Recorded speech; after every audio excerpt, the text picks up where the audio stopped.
Bonjour, nous voici revenus pour une autre capsule Océan Lima. Cette semaine, on va parler de plantes un peu envahissantes, merci.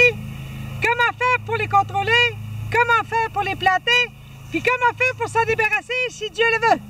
La première chose, on va vous parler quand vous achetez des graminées ornementales ou des choses comme ça, que vous savez que les graminées, c'est du foin, hein?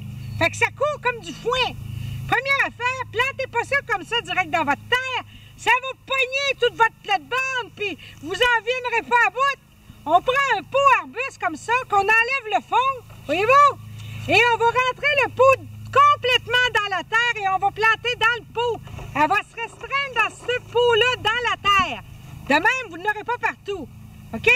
Deuxième chose, si vous achetez une vivace, comme ici, la pétacite. Quand je l'ai acheté il y a plusieurs années, je ne m'y connaissais pas très en horticulture, sur le sticker, il marquait « Vivace très rustique ». Laissez-moi vous dire que c'est excessivement rustique.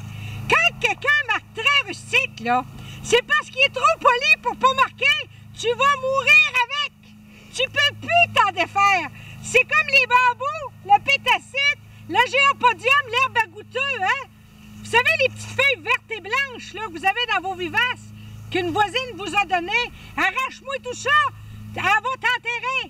Il n'y a pas de moyen de s'en défaire. C'est plus facile de sortir ton ado de la cave que de te débarrasser d'une pétacite ou d'un bambou.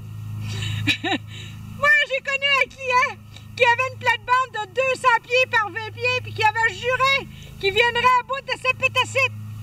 Il a presque réussi. S'il n'aurait pas fait une crise de cœur les 10 derniers pieds puis que l'ambulance soit venue chercher, il l'avait.